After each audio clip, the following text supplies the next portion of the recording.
Holy Spirit descends upon the disciples, they are uh, there are tongues of fire above their head when they speak in tongues.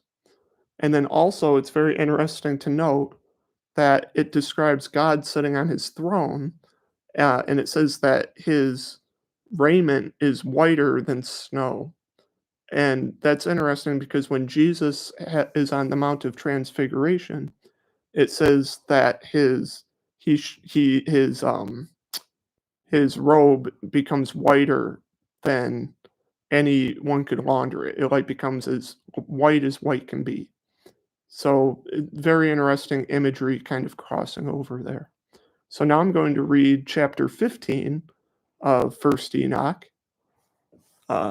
So this is chapter 15 of First Enoch. All right.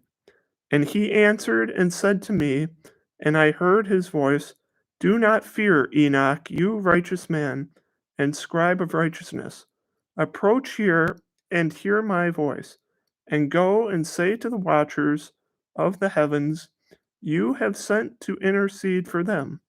You should intercede for men, and not men for you. And you," what does it say? Oh, yeah, "you should intercede for men, and not men for you. Why have you left the high, holy, and perpetual heaven, and lain with women, and defiled yourself with the daughters of men, and taken wives to yourselves, and done like the children of earth, and begotten giants as your sons? And though you were holy and spiritual, living the continuous life, you have defiled yourself with the blood of women, and have begotten children with the blood of flesh.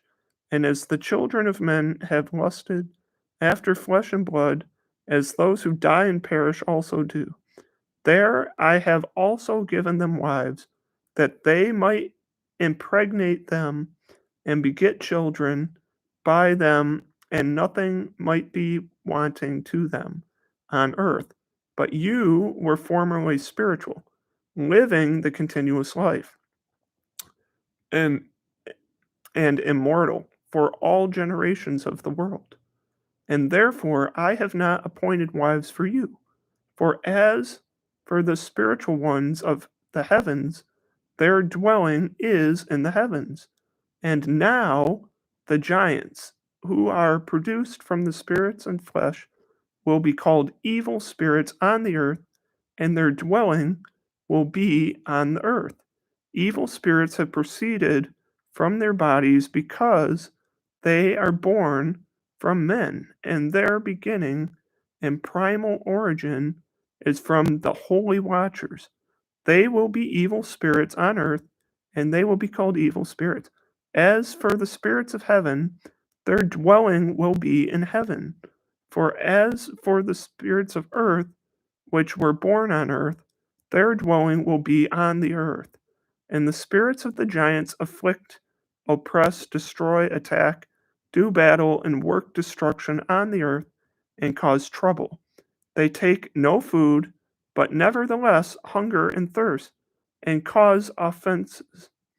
And these spirits will rise up against the children of men and against the women, because they have proceeded from them. Very interesting stuff. So we see in chapter 15 of Enoch here that it's talking about the punishment of these watchers and the giants. And the interesting thing is that it talks about how the sin of the watchers is that they came down and that they impregnated human women. And God says to them, he says, "Don't you know that you're immortal? And as immortal spirits, you don't marry, you don't impregnate, you don't get pregnant, right? But these angels couldn't help themselves. They came down and they impregnated these human women, and they created these giants." And um, there's a really interesting side note here in the New Testament when the Pharisees come up to Jesus and they ask him about divorce. and they ask him, "Is it lawful for a man to divorce his wife?" Jesus, or or what do they say? Oh, that's what they say. The Pharisees come up to Jesus and they bring him this hypothetical question about a woman who's been married 7 times, and each time her husband dies. And the Pharisees ask Jesus, they say, "Whose husband will she have in the afterlife?" And Jesus says, haven't you read, that um, when you're in heaven, you will be like the angels, for angels neither marry nor are taken in marriage. And the only place where you could get the information that angels do not marry nor are they taken in marriage is found in chapter 15 of the book of Enoch. So it seems that he was familiar with this chapter. Very interesting stuff. But let's read on. This is chapter 16 in the book of Enoch. From the days of the slaughter and destruction and death of the giants, from the souls of whose flesh the spirits have gone out, will destroy without incurring judgment. They will therefore destroy until the day of the consummation, the great judgment in which the age will be consummated over the watchers and the godless. Yes, it will be wholly consummated. And now, as the watchers who have sent you to intercede for them who had previously been in heaven, say to them, "You have been in heaven, but all the mysteries had not yet been revealed to you, and you knew worthless ones, and you have made these known to the women in the hardness of your hearts, and through these mysteries women and men work much evil on earth. Therefore say to them, you have no peace." All right. So these angels, they're given no peace. All right. Also, it's interesting to note that it says that the evil spirits that are going to be on the earth, the evil spirits are the spirits of the nephilim. So when these nephilim die, their evil spirits inhabit the earth. And in the New Testament, we see reference to what do they say in the New Testament? They call them unclean spirits. The unclean spirits are the spirits of the Nephilim in the New Testament. So very interesting. All right, chapter 17. And they took and brought me to a place in which those who were there were like flaming fire, and they appeared as men when they wished. And they brought me to the place of darkness, and to a mountain, the point of whose summit reached to heaven. And I saw the places of the luminaries, and the treasuries of the stars, and of the thunder, and in the uttermost depths there was a fiery bow, an arrow, and their quiver, and a fiery sword, and all the lightnings. And they took me to the living waters, and to the fire of the west, which receives every setting of the sun. And I came to a river of fire, in which the fire flows like water and discharges itself into the great sea towards the west. I saw the great rivers, and came to the great river, and to the great darkness, and went to the place where no flesh walks.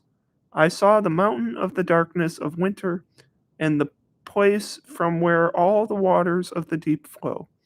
I saw the mouths of the rivers, and of the earth, and the mouth of the deep.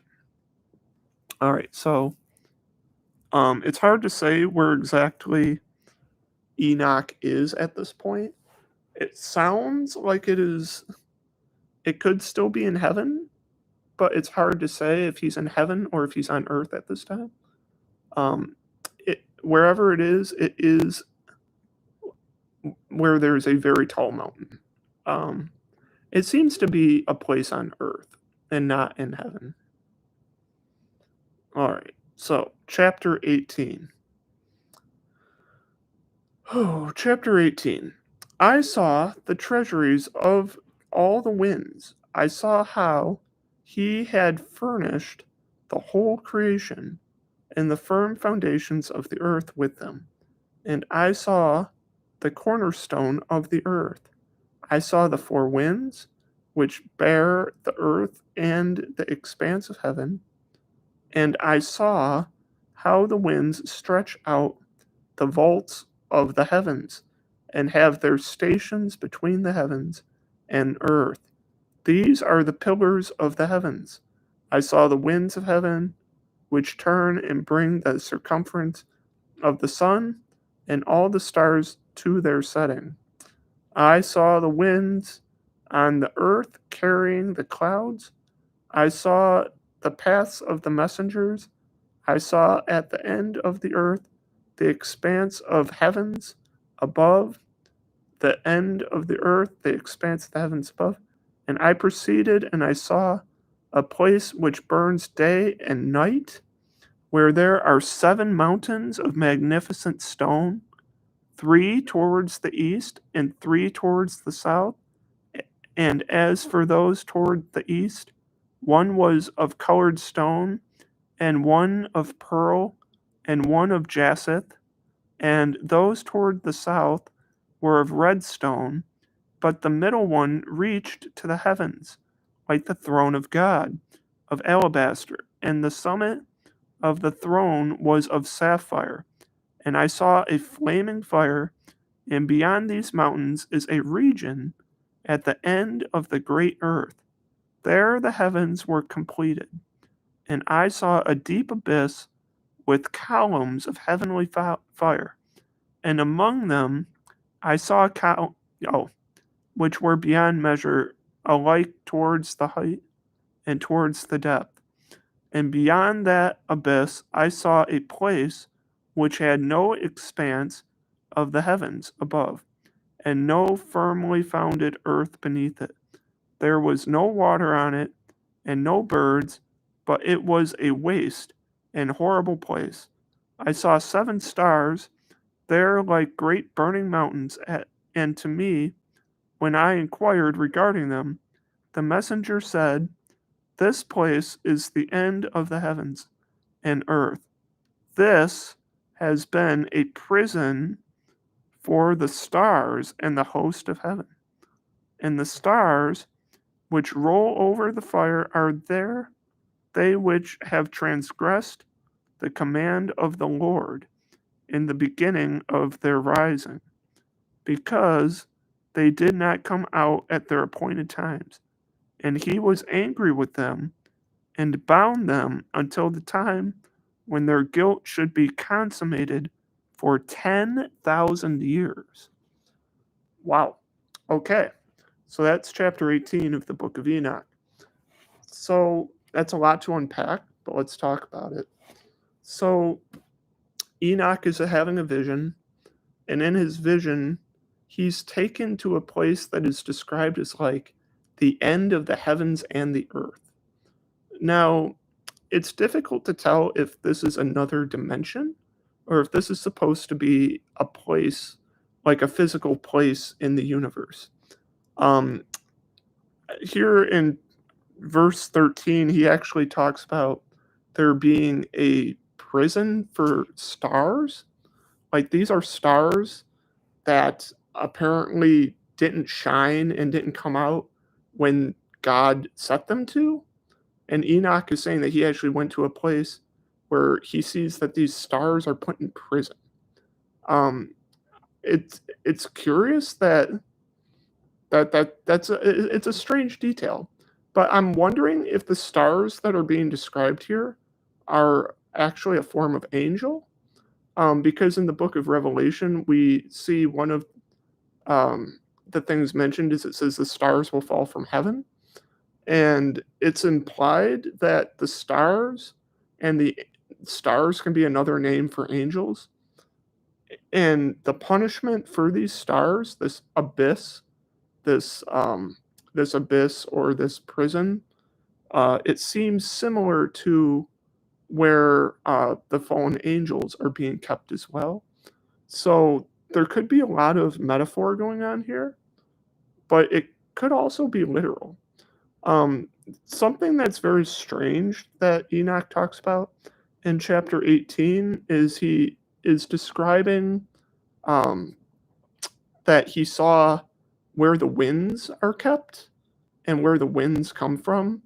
And he seems to be saying that the winds move the sun, which no, they don't. But there again, this is a very metaphorical vision, and it may not be literal. But I don't exactly understand what that means. It's very curious. It's very interesting. Does anyone in the chat have any questions? Anyone want me to reread parts of chapter 18, or would you like me to move on to chapter 19? Um, Hi, Adam. Welcome back.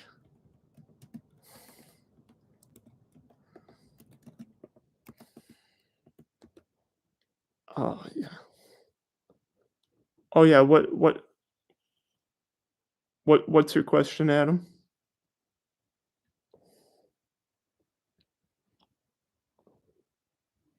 I'd be glad to talk about it with you.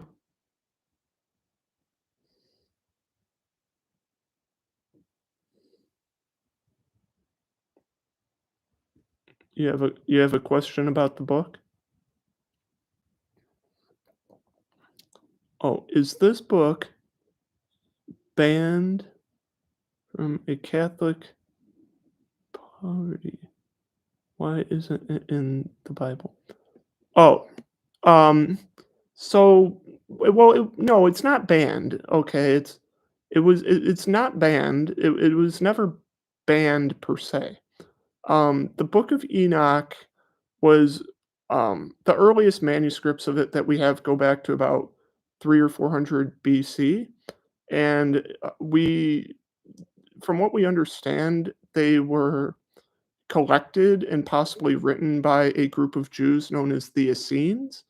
And the Essenes were a group of Jews that considered themselves more holy than the rest of the Jews of the time. And they were big fans of the Book of Enoch. Um, the thing is not all Jews agreed on the canonicity of Enoch, and because not all the different types of Jews agreed on the canonicity of the Book of Enoch, when it came to canonize certain books, um, the early church fathers and later on during the Protestant Reformation, they wanted the Old Testament to reflect the same Old Testament that the Jews had at the time, and most Jews, well, I shouldn't say most Jews, pretty much all Jews did not include the Book of Enoch in their canon. Only the group known as the Essenes included it in their canon, and they were seen as kind of like a fringe group. And so, because they were seen as somewhat of a fringe group, um, the majority of Jews didn't adopt it to the Old Testament, and then the Christians copied the Jewish Old Testament. And so it was never banned.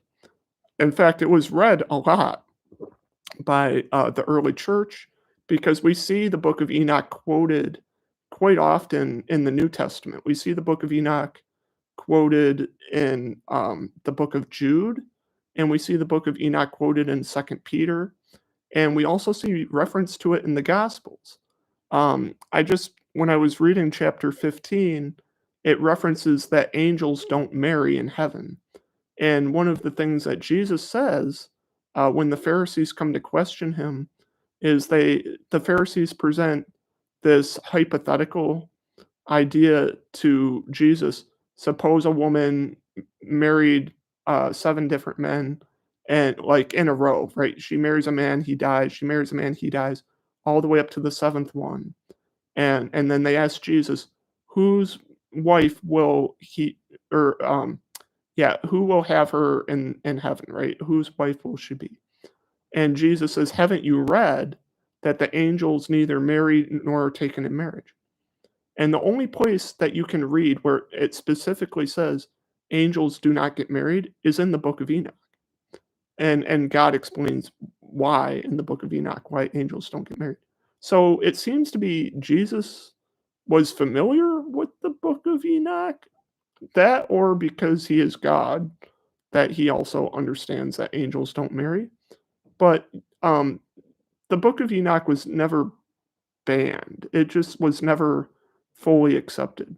You should know that the Ethiopic Bible has 88 books in it, including First Enoch, and the version of Enoch that we have uh, is the Ethiopic version because the Hebrew version there isn't a full manuscript of it.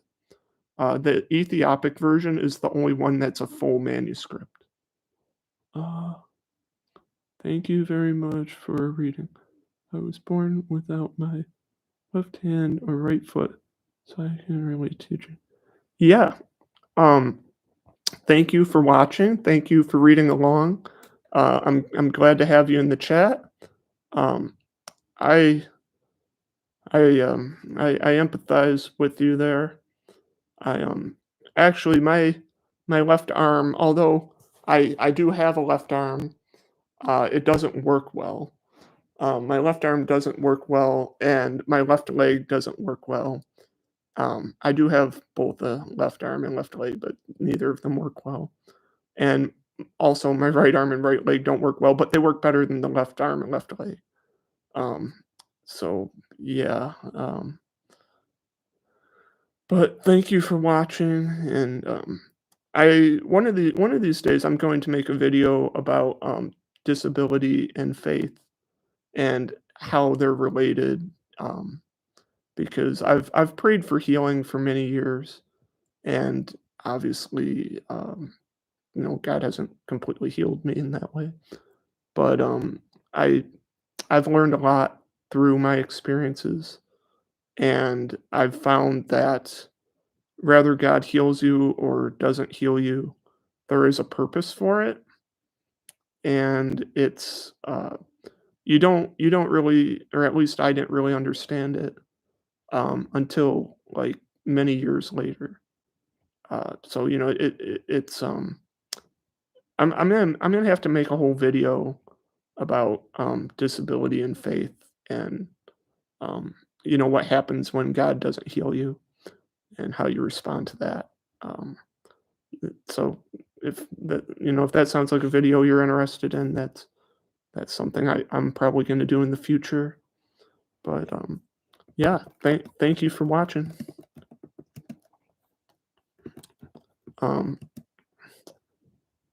is everybody ready to move on to chapter 19, or does anyone want to still, or yeah, does anyone still want to talk about chapter 18?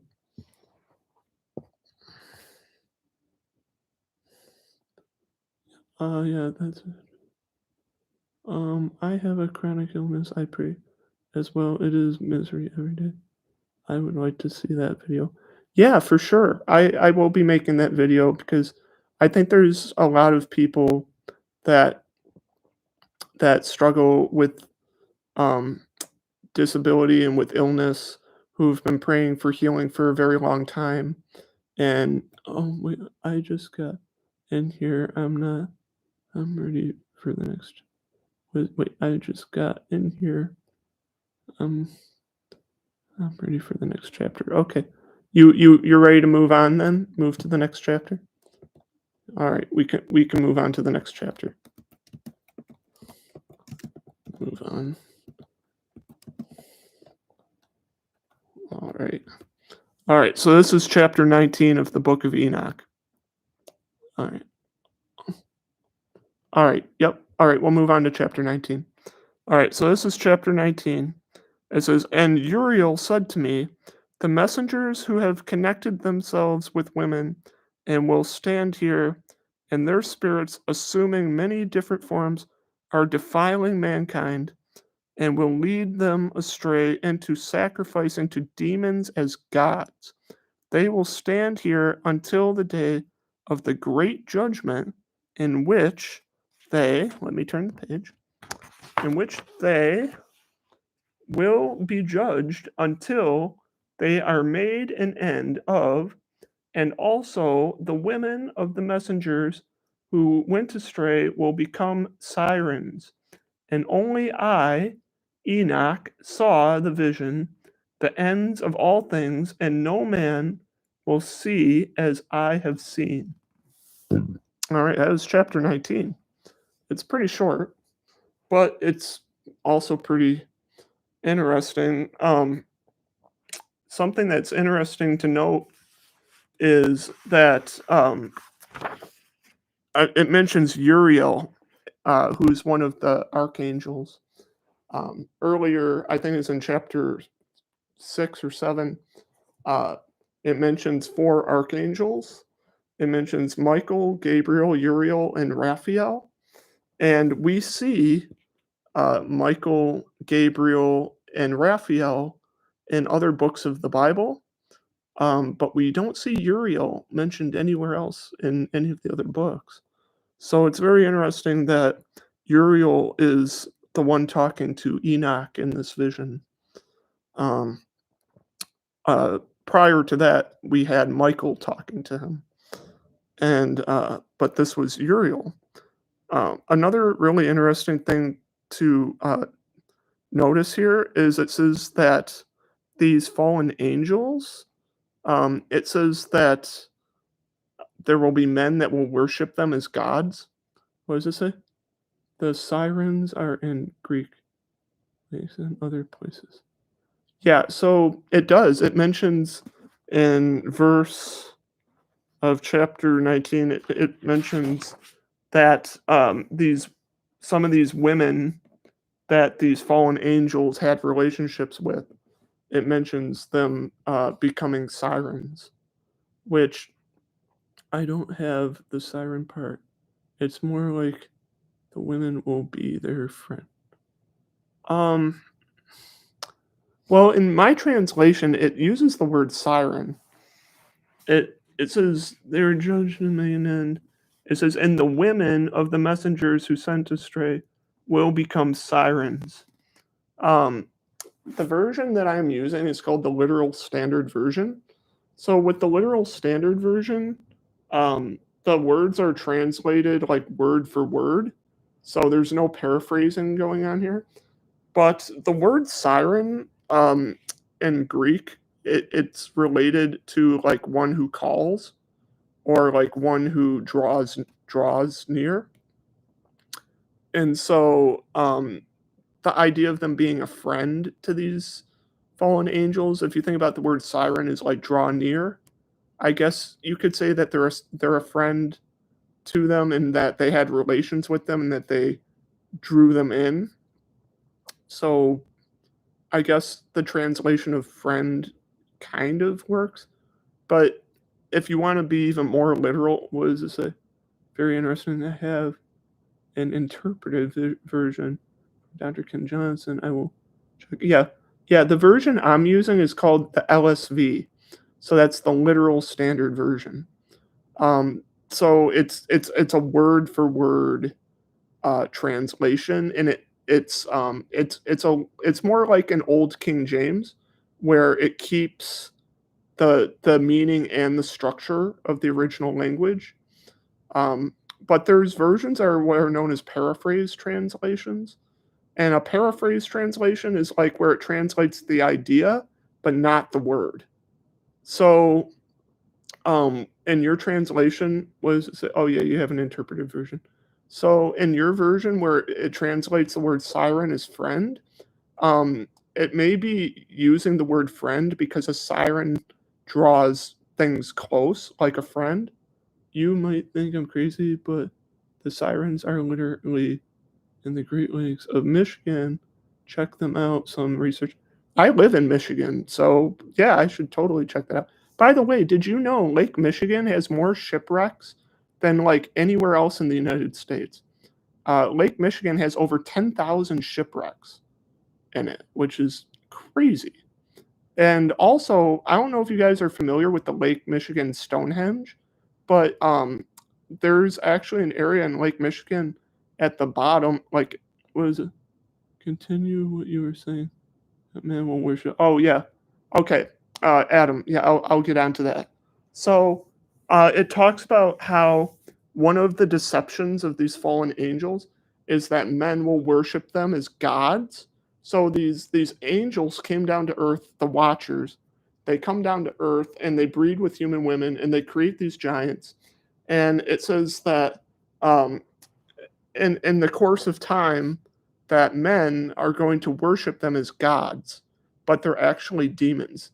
And in the New Testament, Paul, I think it's in the book of Romans, he makes reference to how the gods that the other nations worship are actually demons that like the type like Moloch and Baal and Ashura, like there's these different Canaanite deities that are mentioned, like and also the Greek gods.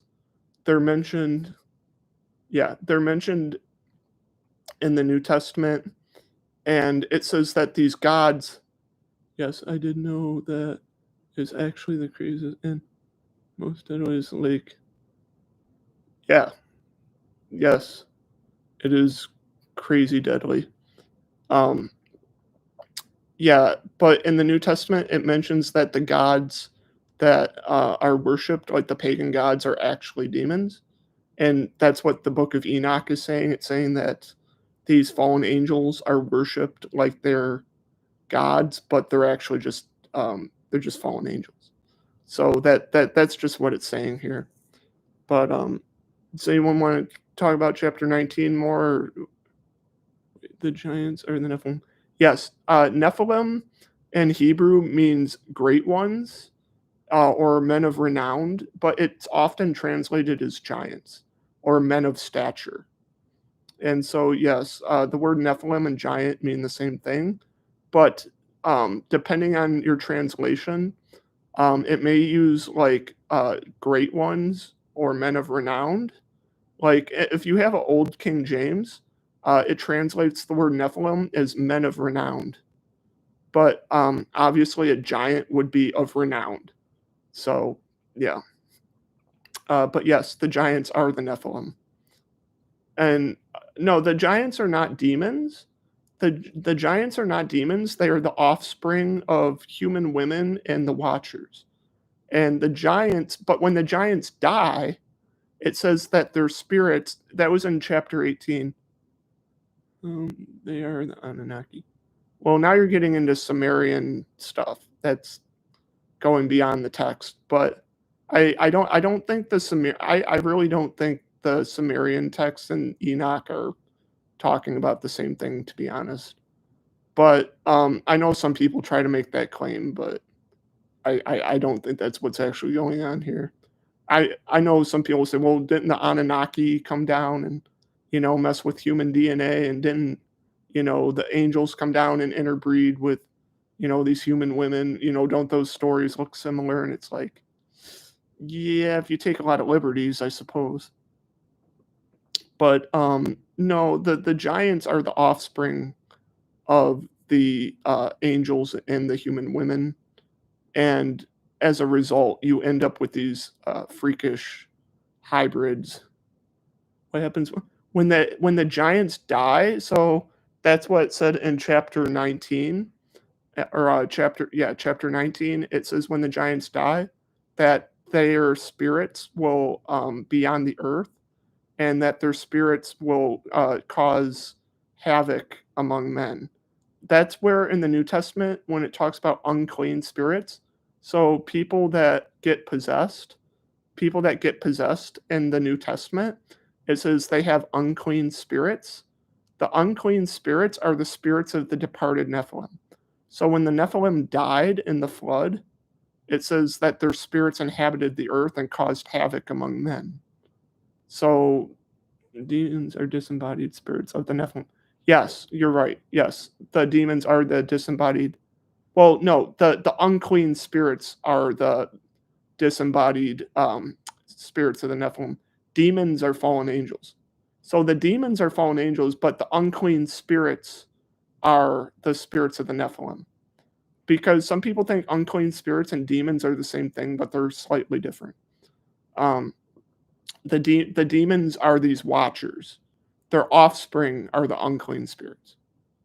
So the unclean spirits are related to them, but they're not the same. But yeah. So did man and giants get along? No. That's one of, if we go back to chapter 4, it talks about the giants were eating everybody. The giants were eating everybody. They were destroying everything. They were causing havoc on the earth. That was one of the reasons why it says God sent the flood, was to wipe out the giants. And something that's really interesting to note with the giants, if you read the book of Joshua, in the book of Joshua, guess what it says when they go to Jericho? Remember the story about Caleb and the spies, where they go inside the city of Jericho to see if they can overtake it or not. What do they come back and say? Right, 10 men go in with Caleb, and 9 of them say, "We're not going to be able to take Jericho because why? Because it says there are giants in the city, and we're like grasshoppers." Okay, so the giants, although the flood was supposed to kill the giants, as evidenced by Jericho and by like Goliath, some of these giants survived, or somehow their DNA still passed on, or this could have to do with their spirits. It's not entirely clear why there are still giants mentioned in the book of Joshua and in the book of Samuel after they were supposed to be killed with the flood. What? So did man? Yeah. So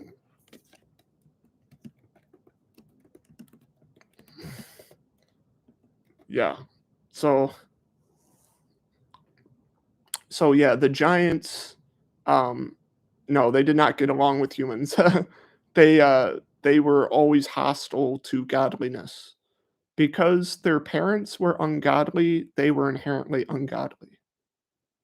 Hello, welcome back, Kim. Welcome back. Getting the gang all together here. Yes. Kim, were you in on the earlier chapters? We're up to chapter 20 now. Were you there for some of the earlier chapters? No, I'll wait a second. But we were just talking about the giants and their spirits. No, I just logged down. Okay. Well, this is going to be recorded, so you're going to be able to go back and watch it after I stop recording. But we're up to chapter 20 now. So we're just reading up to chapter 21 tonight. Yeah, I'll watch it later. Oh, that's fine. But if everybody's ready, we can move on to chapter 20. Is everybody ready to move on to chapter 20? Someone type yes. I don't want to leave anyone behind. You know. All right. All right. Let's go on to chapter 20 here.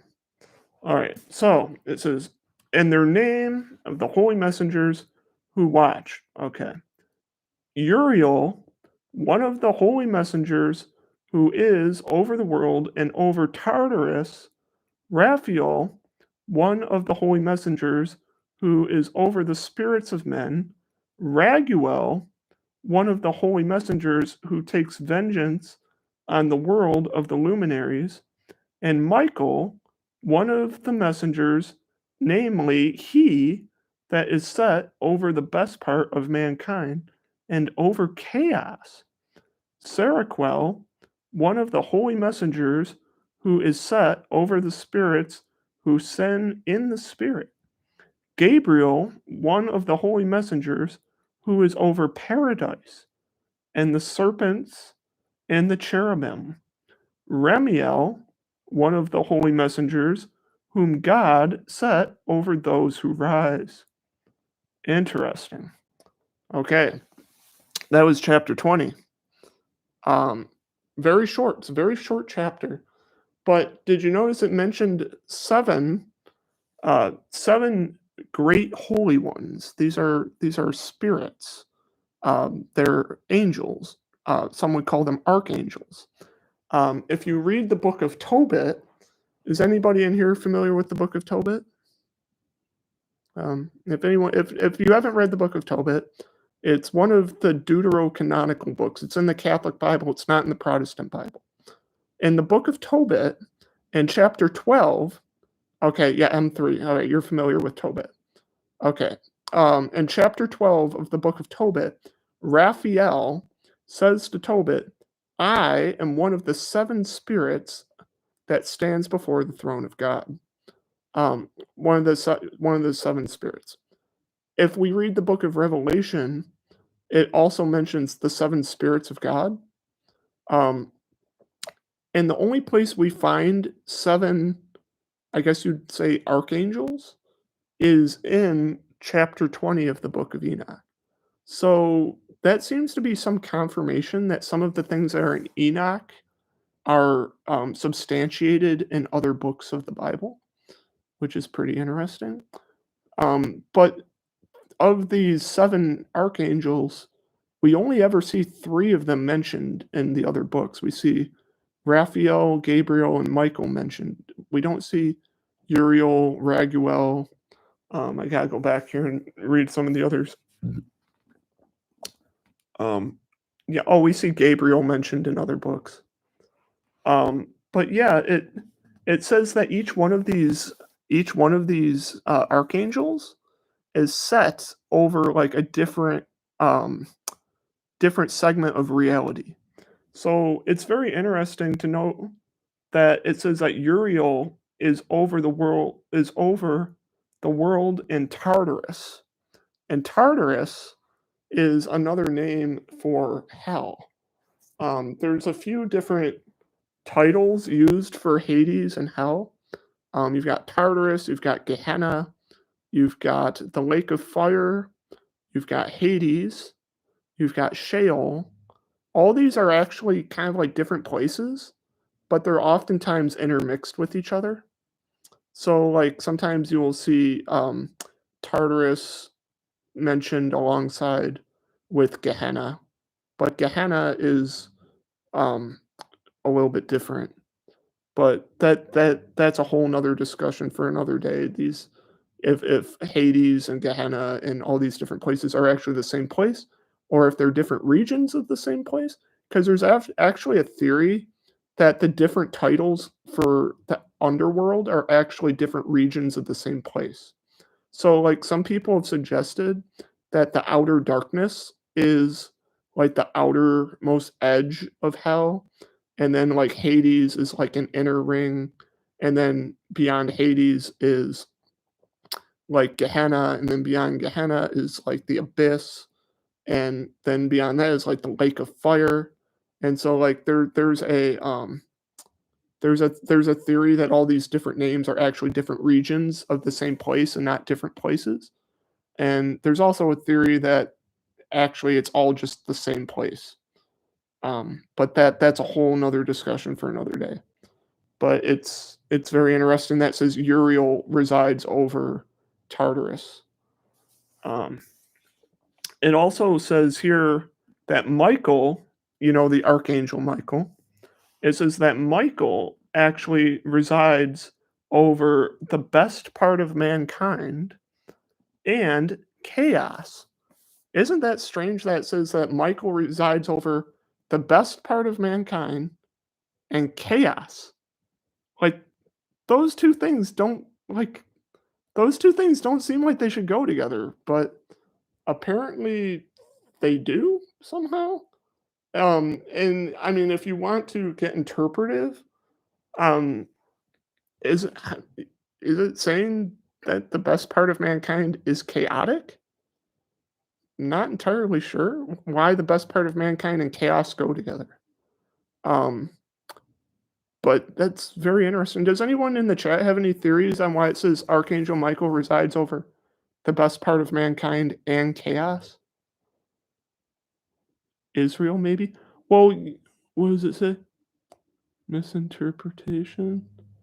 Um, Well, this is the literal standard version, so it's being translated, eh, literally.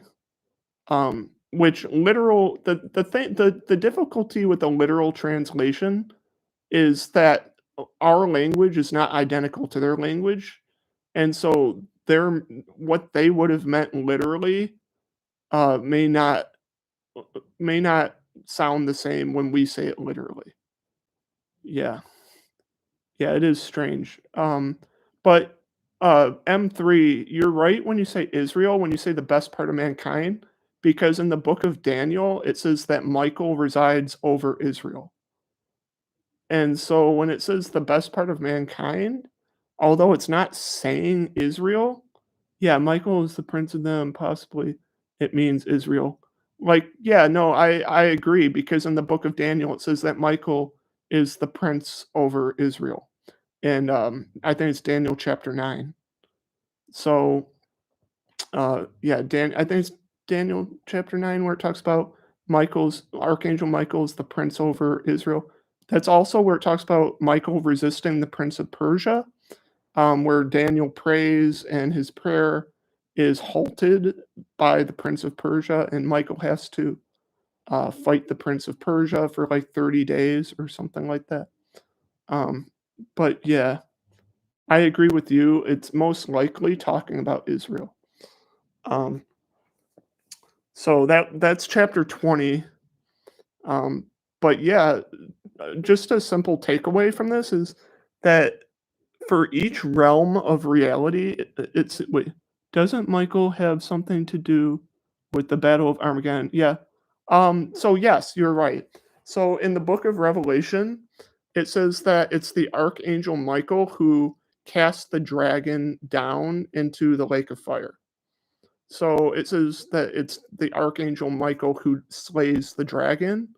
In fact, if you there's a very famous painting of Archangel Michael with a sword killing the red dragon.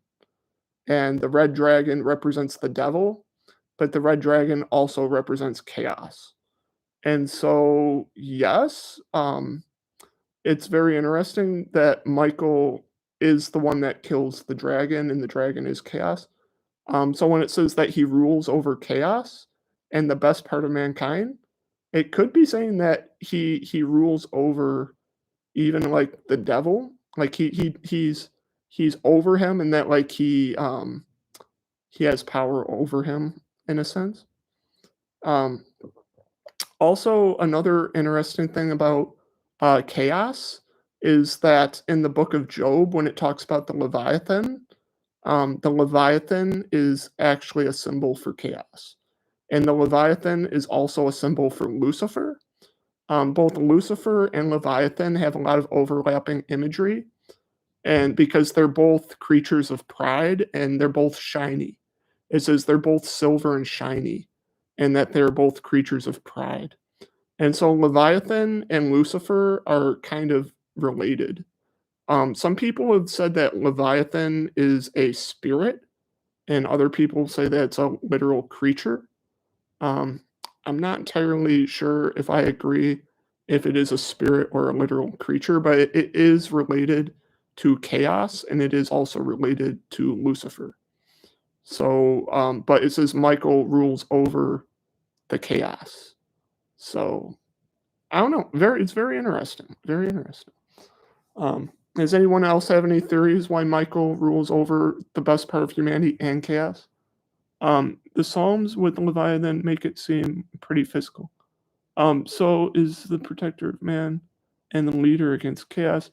I can see the connection. Yeah, I see the connection as well. Um, I agree. I agree with you, M3, that the depictions of Leviathan are very physical. Even in the book of Job, the depictions of Leviathan are pretty physical because it talks about people throwing spears at him and javelins, and that they stick in his scales, but they bounce off. And it seems to imply that people have had actual battles with Leviathan. So I would agree that the Bible makes it seem that Leviathan is a literal creature. Um, there's other books. I want to say it's the it's the second book of Baruch.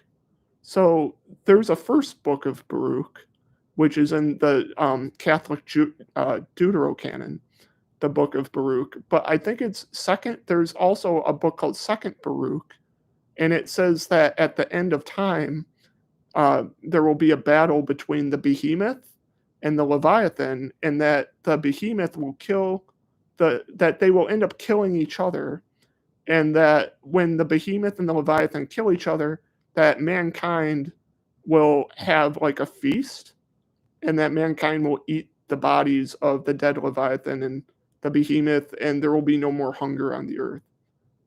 It's in Second Baruch, which is like it's one of those apocryphal books. It's not in the Bible. It's an apocryphal book, but it talks about there being a final battle between Leviathan and Behemoth. It's pretty interesting. If anyone's interested, I could read Second Baruch at a future date if anyone's interested in that. But yeah, so but yeah, Leviathan is connected to chaos, and if Michael rules over chaos and Leviathan is chaos, that implies that Michael rules over Leviathan. All right. So, but let's move on to chapter 21. So, this is chapter 21 of the book of Enoch. Let's do it. All right. So it says, and I proceeded to where things were chaotic. Ooh, there's some chaos here. It says, and I proceeded to where things were chaotic, and I saw something horrible there.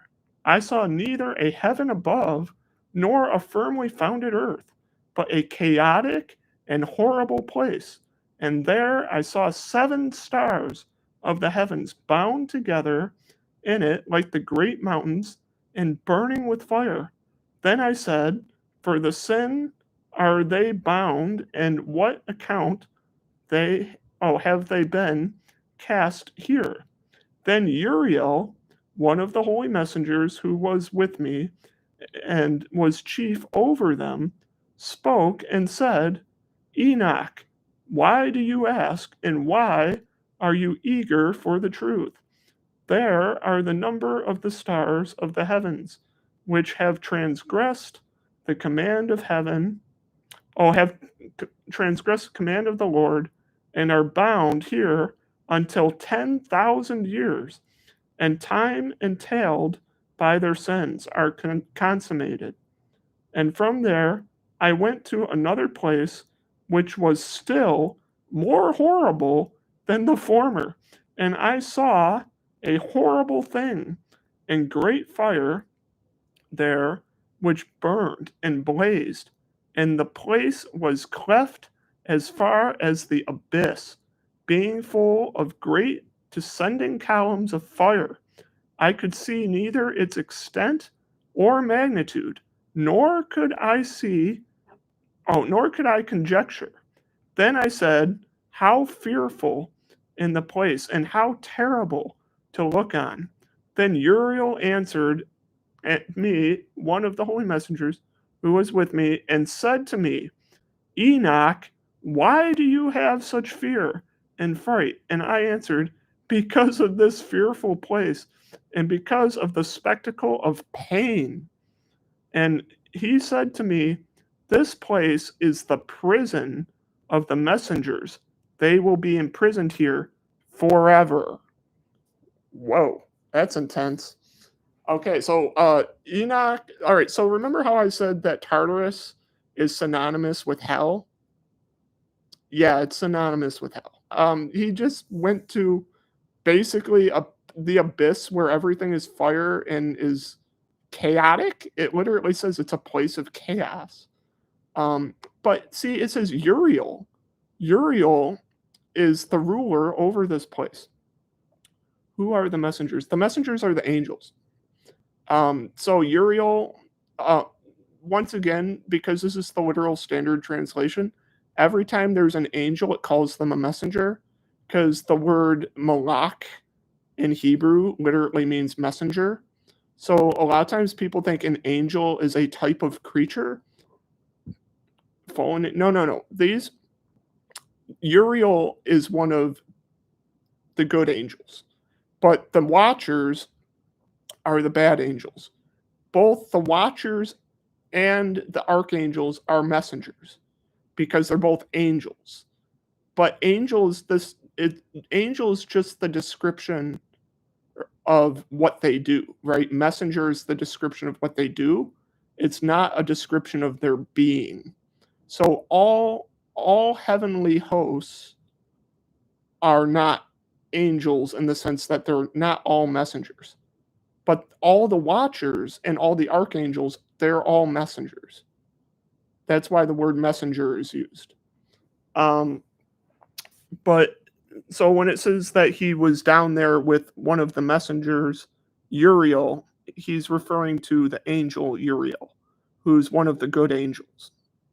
Okay, so Uriel is one of the good guys. Remember in chapter 20, the previous chapter, it says that Uriel rules over, see, it says Uriel, one of the holy messengers who is over the world and over Tartarus.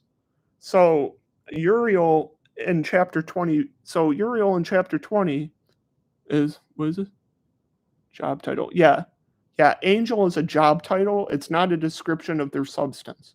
So angel just means messenger.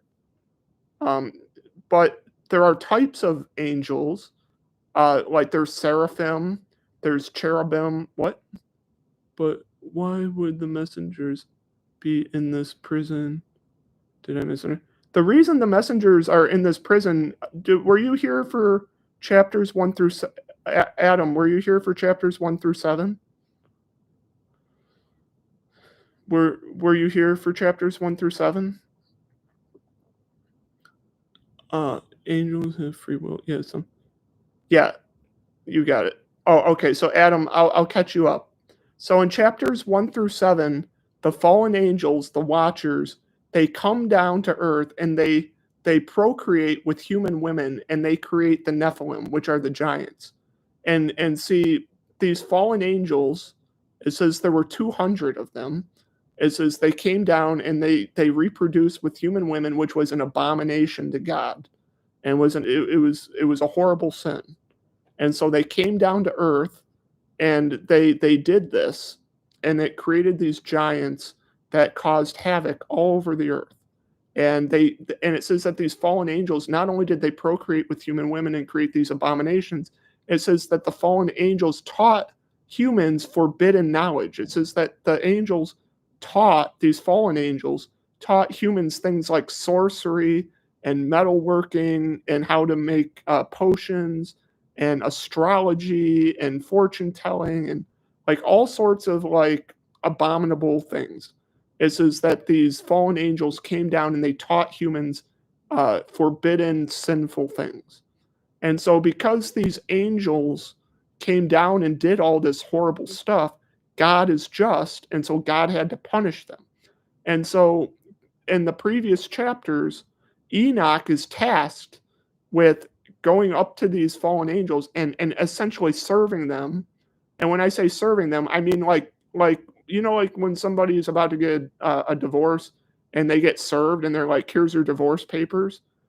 Enoch is tasked with going up to these fallen angels and literally telling them, by the way, you done screwed up and God is very mad. He's going to punish you. He's going to kill your giant children. He's going to kill your Nephilim, and he's going to cast you into hell. Yeah, like a service of notice. Yeah, so Enoch is tasked with essentially giving a service of notice to these fallen angels, telling them that no matter how much they beg, no matter how much they plead, God is not going to forgive them for their treachery. And so now Uriel is showing him the place where these fallen angels are going to reside, okay? And we see this in the book of Revelation where it actually talks about the abyss, where it talks about it actually talks about the fallen angels being kept in chains and being cast down into the bottomless pit, also known as the abyss. And so this overlaps with the book of Revelation. And it also overlaps with 2 Peter, where in the book of 2 Peter it talks about the fallen angels being put in chains in the abyss. But this gives even more description of what the abyss looks like. And it says that it's a place of chaos and fire. And the word that it's using to describe this place is Tartarus. So, yeah, Tartarus is just another name for hell, or it's another name for a hell-like place, um, a prison, a tormenting prison, so to speak. But yeah, so Adam, if you're wondering why these fallen angels are being kept there, it's because they committed treachery against God. That's why. And they essentially ruined mankind. So that was chapter 21. Does anyone want to discuss chapter 21? Anyone have any questions about chapter 21? Understood. Anyone else have any questions about chapter 21?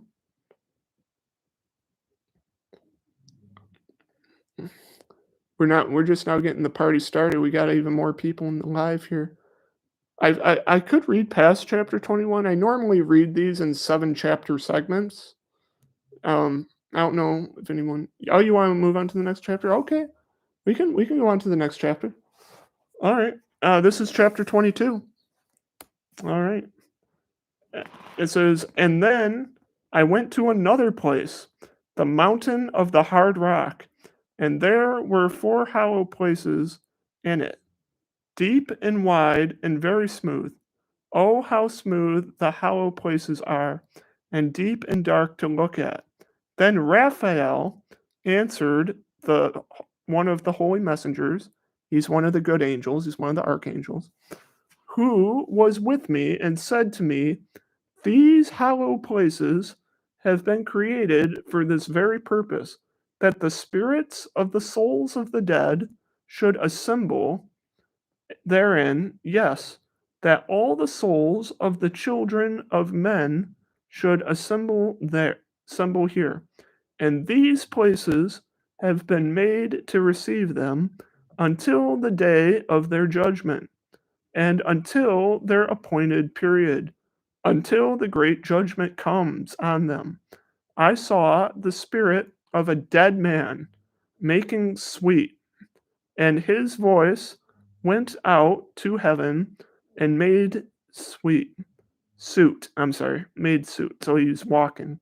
And I asked Raphael, the messenger, who was with me, and I said to him, this spirit which makes suit, whose is it? Whose voice goes out and makes suit to heaven? So it's using the word suit here for prayer. So he's praying. Okay. And he answered me, saying, this is the spirit which went out from Abel. Okay, so it's talking about Abel's spirit here, as in Cain and Abel. This is Abel's spirit, who his brother Cain slew, and he makes his suit against him until his seed is destroyed from the face of the earth, and his seed is annihilated from among the seed of men. Then I asked regarding it, and regarding all the hollow places, why is one separated from the other? And he answered me and said to me, these 3 have been made that the spirits of the dead might be separated, and such a division has been made for the spirits of the righteous, in which there is the bright spring of water, and such has been made for sinners when they die, and are buried in the earth, and judgment has not been executed on them in their lifetime. Here their spirits will be set apart in the great pain until the great day of judgment, and there will be punishment and retribution for their spirits. There will bind them forever.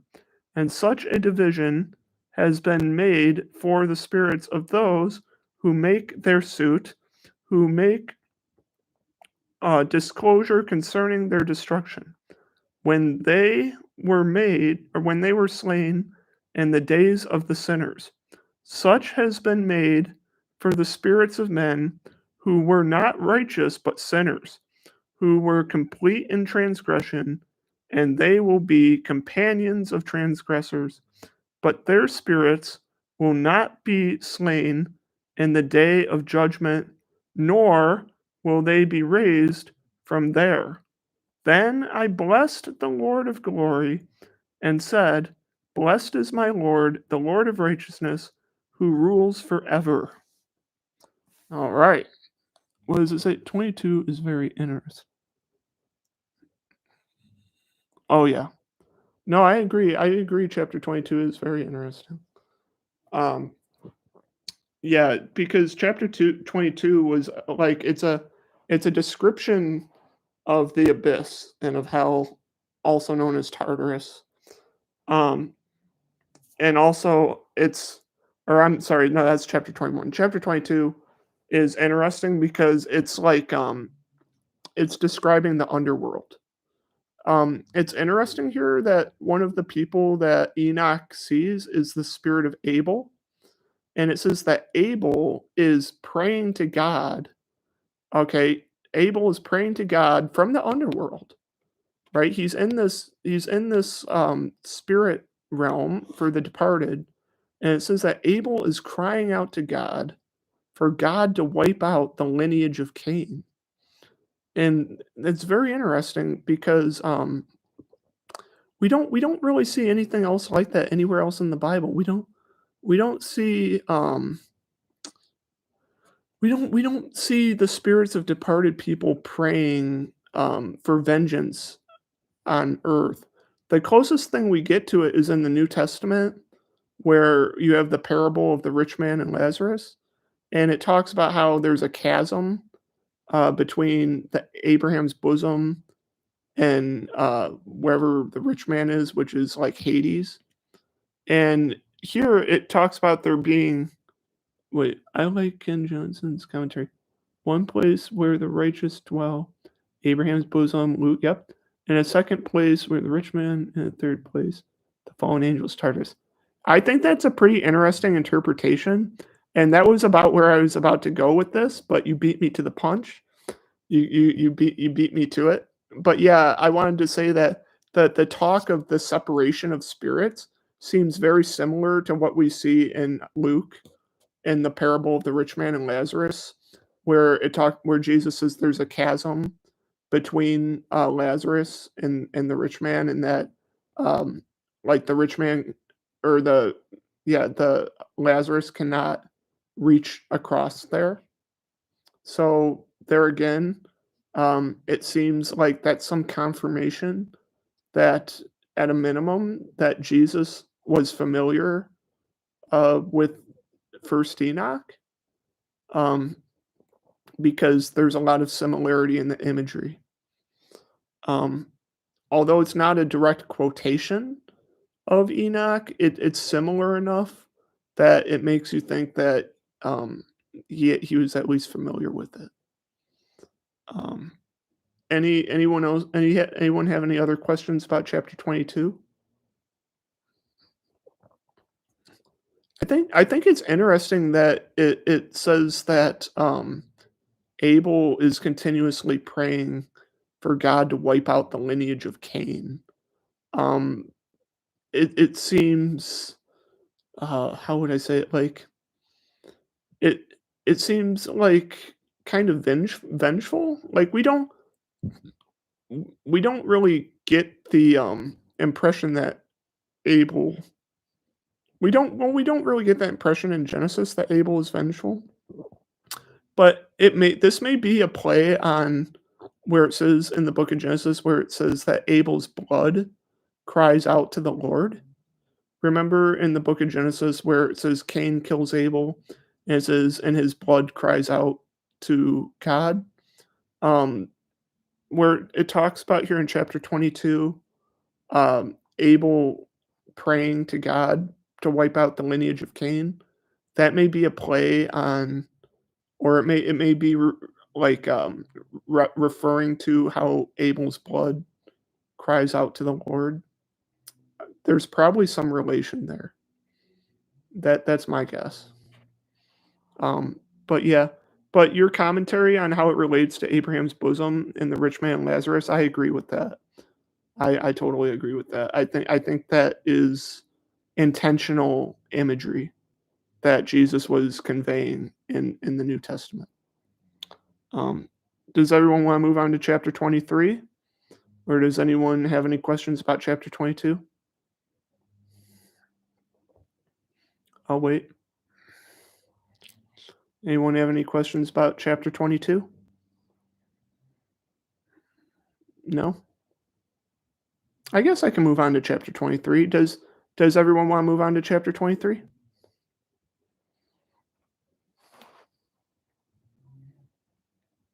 Yay or nay? Yes or no? M3? Yeah, okay.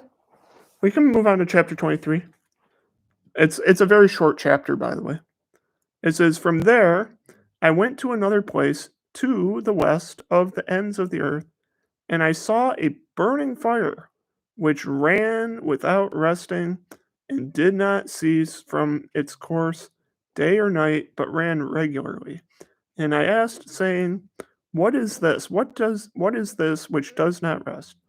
Then Raguel, one of the holy messengers, he's one of the archangels, who was with me, answered me and said to me, This course of fire which you have seen is the fire in the west, which persecutes all the luminaries of heaven." Okay. Wow. So there's a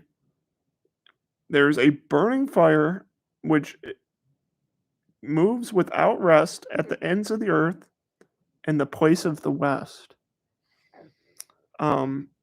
And when it says from there I went to the place of the west of the ends of the earth, um, it seems to be implying that from the book of Enoch's perspective, that there is a literal end of the earth, like a literal place.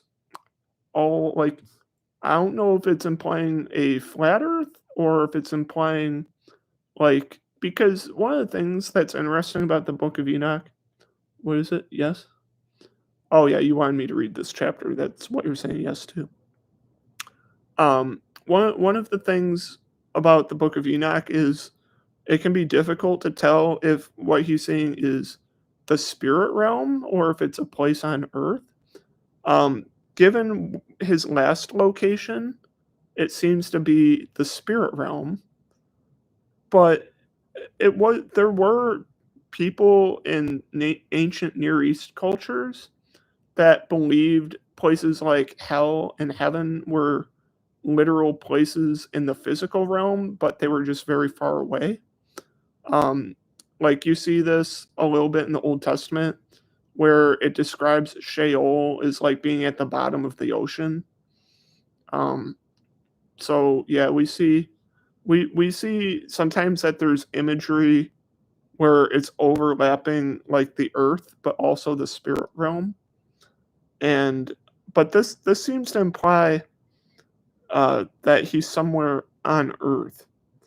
What is interesting though is that it says that the fire in the west, which persecutes all the luminaries of heaven, the sun sets in the west, right? It rises in the east and it sets in the west, right? And it says that this fire persecutes the luminaries of heaven. It's not. I'm not entirely sure what that means.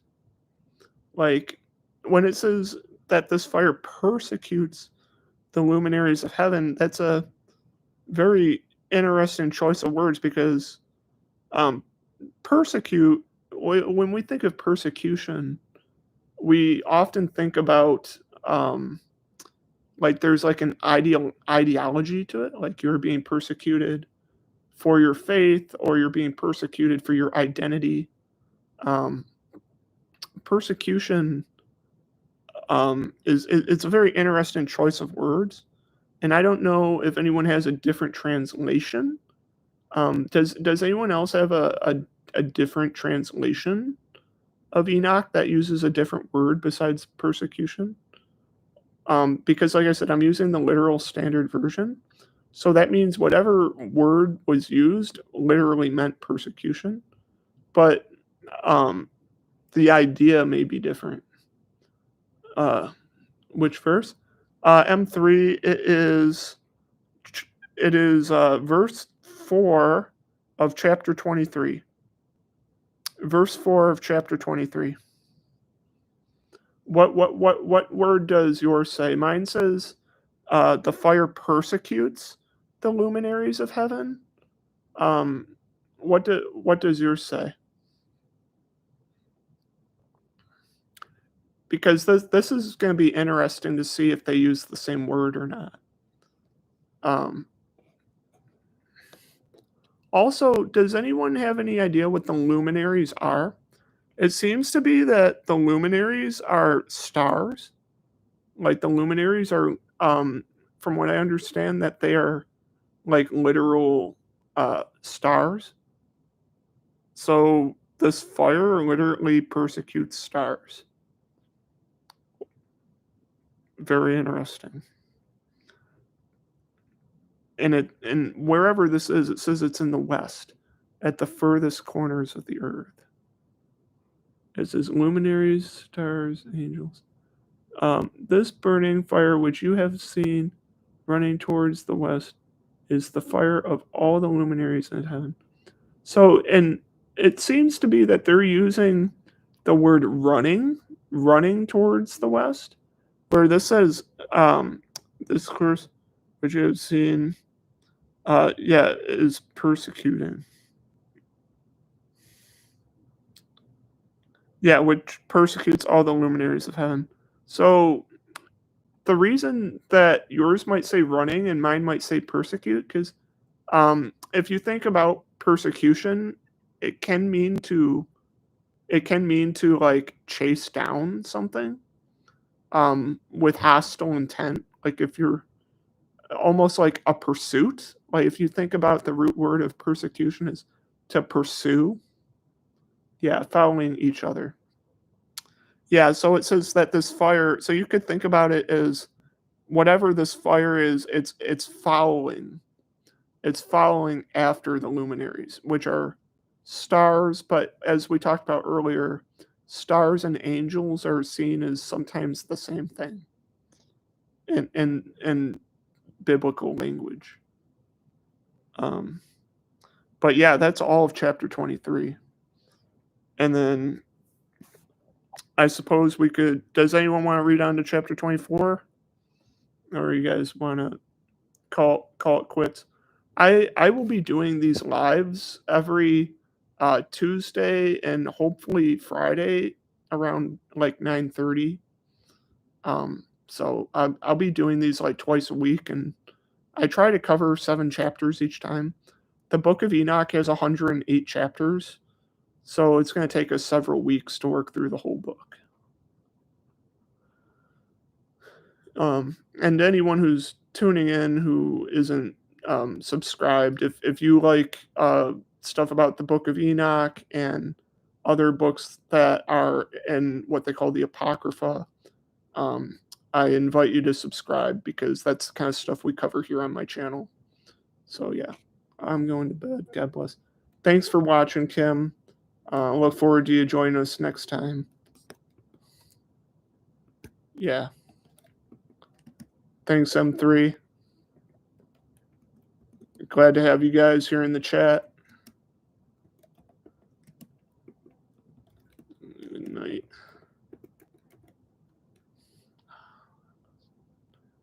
Is everybody feeling good? Everybody about ready to call it quits? We can pick up maybe not Friday or Saturday at 9 o'clock. If that sounds good to everyone. Anyone have anything they want to add before we close out?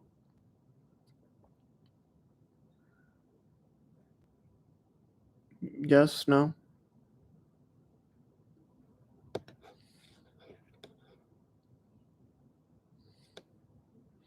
I'll give it a minute. Actually, no, why don't I say a prayer real quick before we end things?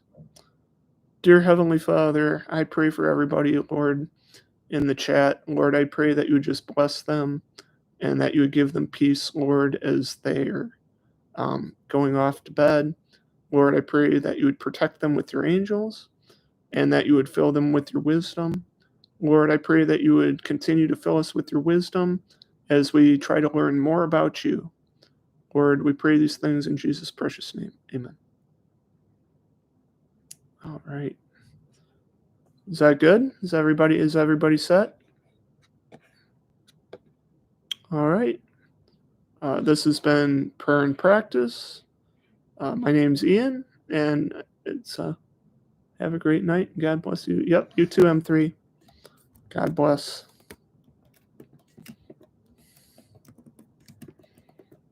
God bless you. All right. Good night, everyone. Thanks for tuning in. And I will see you all again soon. And we will be picking up at chapter 24 and the first book of Enoch. And for anyone who's just tuning in, we just finished chapter 23 of the first book of Enoch. And we'll be picking up at chapter 24 next time. So everyone have a good night, and God bless, and goodbye.